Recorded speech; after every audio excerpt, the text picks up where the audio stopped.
It's a pretty damn good hot dog. Yeah, man. I feel like I could make a living off eating hot dogs. You do.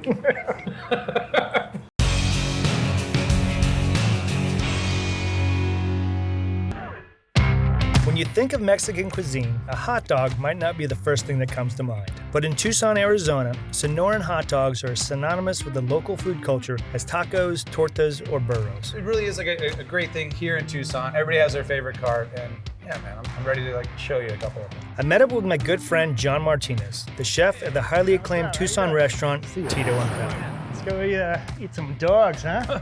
Just a few, just a few. John offered to take me around the city to get an overview of Tucson's signature dog. So Sonoran hot dog generally is a hot dog wrapped in bacon. It's like a thin bacon, gets griddled, gets a nice char in it, gets crispy. Also at the same time on the griddle, you have a little chili güerito. It's a yellow hot pepper. That's gonna be like your ultimate sidecar for your Sonoran hot dog. The palate cleanser. A big part of the Sonoran hot dog, and is very unique, and which makes them so great here in Tucson, is the roll. A true Sonoran hot dog doesn't come on a normal hot dog bun. It's on like a bolillo, and there's a little, like it's a canoe. There's like a little pocket cut into it, so you don't get that bleed out of all these ingredients that we're gonna put on top of it. But once the dog gets nestled in there, then it gets topped off with generally onions that have also been griddled, pinto beans, chopped tomatoes on top, chopped onion, a squirt of either crema or mayo, yellow mustard, and then usually every guy kind of has his own rig set up out there for you to like doctor it up to your own liking and crank it up however you want to do it. You know, the great thing to me about a Sonoran hot dog is like that balance. It's actually got some vegetables on there, but having those raw onions and raw tomatoes on the top really kind of like balances out all the other stuff going on. Yeah, it almost sounds like a salad with some hot dog thrown in. I wouldn't push it that far. I wouldn't push it that far. Then typically, how many dogs do you order when you go?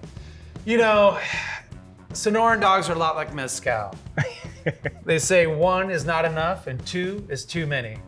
So I'm not sure how many we're gonna go for today, but we're gonna find out how it goes. Try and break some records today. With over a dozen vendors on Tucson's Sonoran Hot Dog Trail, there was no way we could try them all in a day.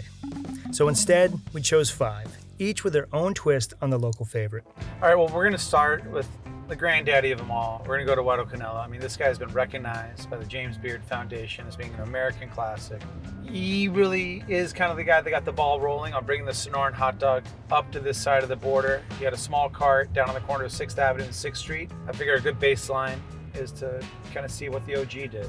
Yeah, good call. With humble beginnings as a food cart in the 90s, Elguero Canelo has grown into a small franchise with 3 Tucson restaurants. Its founder, Daniel Contreras, also owns a bakery in Sonora, Mexico, where the buns for his famed hot dogs are made. All right, you want 1 or 2? Oh, let's get 2 and we'll each eat 1. So. Well, okay. No, I mean like for you. You just one? I'm just doing one, okay. just doing one. Accompanied by sodas and a caramelo, a cousin to the quesadilla filled with carne asada, our hot dog journey had commenced. I like it. It's kind of like, it doesn't feel as naughty as a hot dog because you got this, essentially this salad on top. You know, the grilled and the fresh onions and tomatoes. I like the mayonnaise a lot. Mustard helps. Mm-hmm. So the beans stand out on this hot dog. It adds a different level of texture to it, you know? Totally, man. I mean, like with the beans, you get double carb, double protein. What more can you ask for? I mean, why aren't the Olympics, feeding these guys Sonoran hot dogs? Having sampled Elguero Canelo's gold standard, I was feeling good and hungry for more. I'm only a quarter full after that first dog, so I think I can. Well, considering we have 5, wouldn't it be better if you're only 20% full? I'm gonna probably lose some as we sweat it out here. God bless. In the 93-degree heat. I think at Canelo, I was surprised by the small diameter of the dog. Well, that's the thing. It's like to balance out the other ingredients, the beans, the vegetables, the sauces, and to like get that all in that nice bun. You kind of have to keep it to a smaller dog. See, even listening to you talk about it makes me hungry for the next hot dog. That's a good thing. I was getting the yeah, exactly. Getting the mouth sweat, Priming the pump. Our next stop was an architectural enigma. Too big to be a cart, but too mobile to be a restaurant. Ruiz Hot Dogs Los Chipalones focuses on its specialty. Sonoran hot dogs served on a griddle bun seasoned with granulated garlic. Let's talk about this dog. So we have the toasted bun here. The toasted bun, as discussed. Mm-hmm. I anticipate this bun being maybe a little sweeter than the one we had at Elguero Canelo. But let's get into it and try it out. Got the head of the bun. You can taste that garlic in there. Mm-hmm. It's like the bread course, warming it up. Now, a real standout for me, because this is an integral component of the Sonoran hot dog experience in my book, is the chili guarito. Now, if you try yours, you'll see it's way more cooked through than the last one. I've hit it with good salt. There's probably some lime on there. You know, it's like really cooking it down. It becomes a great balance to the dog. Between the bun, the dog itself, that bacon, spiciness of the jalapeno sauce. I love this. And as you pointed out, The chili, man. the chili. With 2 dogs down, I couldn't help but start to formulate my own recipe for Tucson's signature street snack. So as I eat these hot dogs, I think, you know, being an outsider or somebody who's not familiar with Sonoran dogs, really, the beans are something that sticks out to me. You know, it's like they're almost interrupting my flow. The bean itself or the ratio of the bean? I think it's a little bit of both, you know, because I get this, like, I get the creaminess of the mayonnaise, I get the juiciness of the vegetables, the mustard, the salsa verde, and then boom, I get this slight chalkiness that I'm not expecting from the beans. You know, I think when we were at Canelo, you know, the beans almost rival the dog in terms of like presence. Whereas I think when we were at Chipolones, like the beans were more in balance with the tomatoes and the onions, and that kind of made it more of like a garnish for the main event, which is the bacon wrapped dog itself. So again, circling back to balance. Just 2 guys seeking balance in a world full of hot dogs. Our third stop was BK Tacos, more of a tavern-style establishment where our dogs were accompanied by Torritos Ahogados, yellow jalapenos stuffed with melted cheese and ham, wrapped in bacon, grilled, and soaked in salsa negra. Basically, a jalapeno popper on steroids. It's killer. It's a great way to start a meal. Or, you know, finish the as an additional snack. This is like having dessert at the end of the meal when you think you're already full. You change the item that you're stuffing in your face and you're suddenly hungry again. That's really good. That sauce is really good. After repicking our appetites with the Torritos, the presentation of the Sonoran dogs at BK were perhaps the best of the lot, although the eating experience left something to be desired. I got a blowout on the bottom of my dog here. I'm losing a little bit of my structural integrity as well, along with my own personal integrity. What you're faced with now is a choice. I'm not putting this thing down until it's done. Get into trouble here very, very quickly. BK Tacos put us over the halfway mark on our hot dog tour, and with a few drinks and added snacks, our tanks were getting full.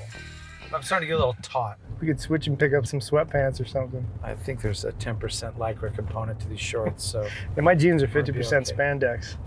Genius. Dog number 4 came from a roadside favorite at Key Conen Nene. With the lunch rush limiting our seating options, we had to get resourceful when it came to finding a tabletop. We got the grilled bun as opposed to like the natural bun. Right. Crisp it up. They hit it with the garlic powder on there usually.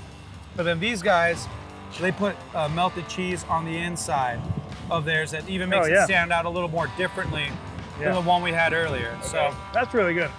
The toasting of the bun, it really makes a difference. It's a game changer for me. I think I always prefer the toasted bun now. The bun's really good, but I think whereas we started the day with the ratio of the beans almost too high, I think they're almost absent on this one. Yeah, I can see that. I like the cheese in the middle though. No, the cheese is a nice touch. That is. I was starting to feel a little lean. Yeah. You don't want to get too lean on a hot dog tour, so thank God they put some cheese in this sucker. All right, let's roll. Let's do it.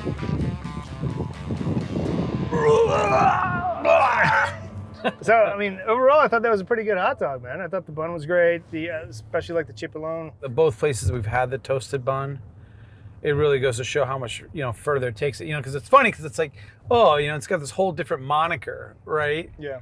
But as simple as that touch is, it makes it that much better. The distribution of condiments, mayonnaise, mustard, salsa, perfect. I don't even know what kind of cheese that was. It was like somewhere between like a mozzarella and like a processed, like American cheese, so to say. It helps when you warm it up in the hot Tucson sun too, on the hood of a rusty car. Yeah, man. It's like a heat lamp. We were well over 4 dogs full, but for the sake of research, we had to keep going. Our 5th and final stop was El Sinaloense, a true carreta in an empty gravel lot. Something about the tarp ceiling and folding chairs made us feel like this would be the place. All right, man, we made it. We're alive. Facing down. Stop. Yeah, facing down the barrel of one more hot dog. I know. I think we've said 5, but I think out of the 5 spots, we may be up to about 7 dogs each. So this is This is interesting. Definitely overdid it with a couple of snacks in between, a couple extra dogs. You can't fault a good snack, but as soon as they set these down, I started looking at them. What the interesting thing is like the different components we've talked about and kind of liked. Yeah. They seem to be kind of coalescing right here, right? Yeah. Because we've got the toasted bun that we've loved from the chipolone style. There was a really great condiment ratio. It looks like this is kind of cranked up compared to some of the other ones we had. Right. But the vegetable component seems to be really nice right there as well. I think we're gonna have a really good mix. I think we might be good hot dog eating experience. coming into the sweet spot here. All right. I'm gonna pull the pin off the grenade as I've learned to do. Oof. Take the front end off. That's just empty calories. I gotta watch it now. All right. Cheers, man. That's a good mix of everything. Hot dog really well cooked, bun perfectly toasted, enough vegetables. You get a range of the sweet tomato, some of the sharpness of the onions, some of the sweetness of the cooked onions, a little spicy from the jalapeno salsa. I think this one also has like the most like mustard kind of come through too, which I like. And the beans are coming through. Yeah, it's got good zip. You know what I mean? I now know what you mean. You've shown me the way. Way of the dog.